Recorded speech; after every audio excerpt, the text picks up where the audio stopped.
Assalamualaikum warahmatullahi wabarakatuh. Saya akan membawakan materi tentang standar konselor multibudaya.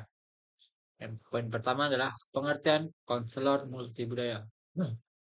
Konselor multibudaya adalah profesional yang mampu memahami, menghargai, dan memberikan layanan konseling yang sensitif terhadap perbedaan budaya, ras, etnis, agama, gender, orientasi, seksual, kemampuan fisik, dan faktor identitas lainnya.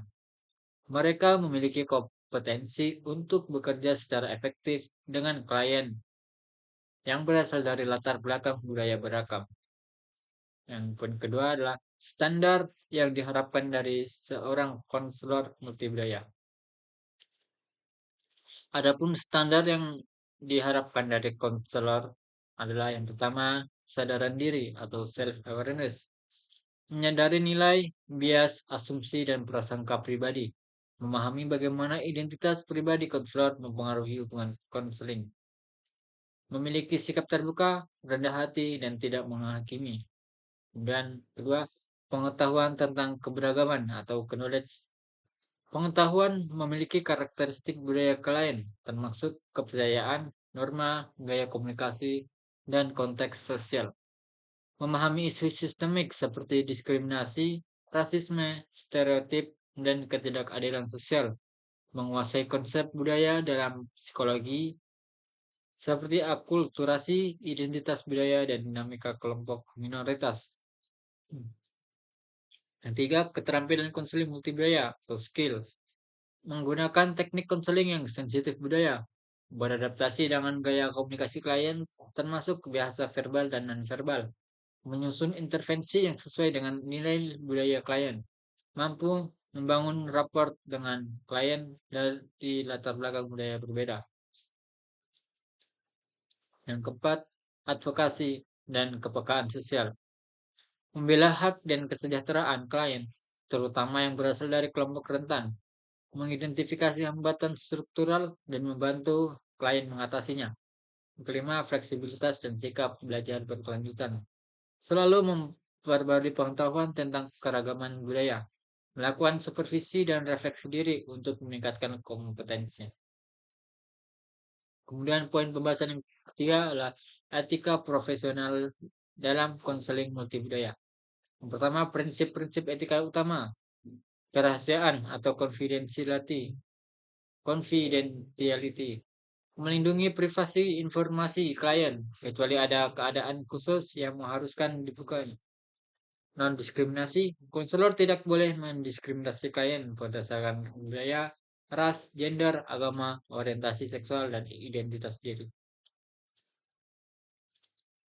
Kompetensi profesional, konselor harus menangani kasus sesuai kapasitas dan pelatihannya, tidak melakukan praktik di luar kompetensi. Menghormati martabat dan hak klien,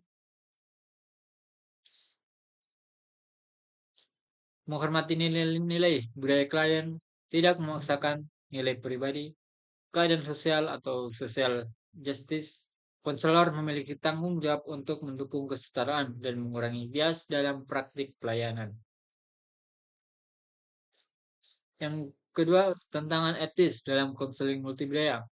Perbedaan nilai antara konselor dan klien, kesalahan interpretasi bahasa dan makna simbolik, kesadaran akan stereotip dan bias tidak sadar atau implicit bias, ketidaksesuaian antara intervensi konseling barat dengan nilai budaya tertentu.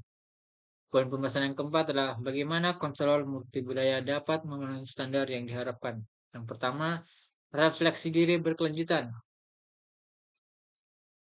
Konselor melakukan evaluasi diri mengenai bias personal, kemudian menyelidiki bagaimana identitas diri mempengaruhi praktik konseling.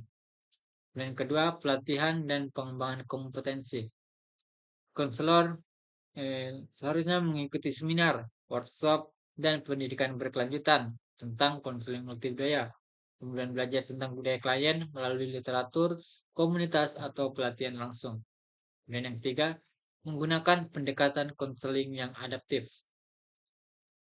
Konselor tidak seharusnya terjebak pada satu pendekatan saja, melainkan memilih teknik yang relevan dengan nilai dan konteks budaya klien, menggunakan bahasa yang dapat dipahami klien, serta mempertimbangkan ekspresi budaya dalam komunikasi. Yang keempat, kolaborasi dengan komunitas dan profesional lain. Klien bekerja sama dengan pemimpin komunitas, keluarga, dan jaringan dukungan lain klien, memanfaatkan sumber daya lintas budaya untuk mendukung intervensi. Dan yang kelima, menegakkan etika profesional. Seorang konselor seharusnya mengikuti kode etik asosiasi profesi, misalnya HIPSI, ACA, dan IAC. Mencatat interaksi secara profesional dan menjaga kerahasiaan sesuai standar. Dan yang keenam, advokasi dan pemberdayaan klien. Konselor mendukung klien menghadapi goncangan sosial atau diskriminasi sistematik. Kemudian seorang konselor mendorong klien memahami hak-haknya dalam masyarakat. Kemudian yang terakhir adalah kesimpulan dari materi tersebut.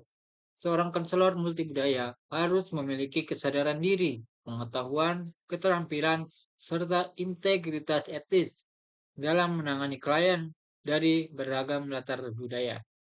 Dengan memenuhi standar tersebut, konselor dapat memberikan layanan konseling yang adil, sensitif budaya, dan efektif untuk semua kelompok masyarakat.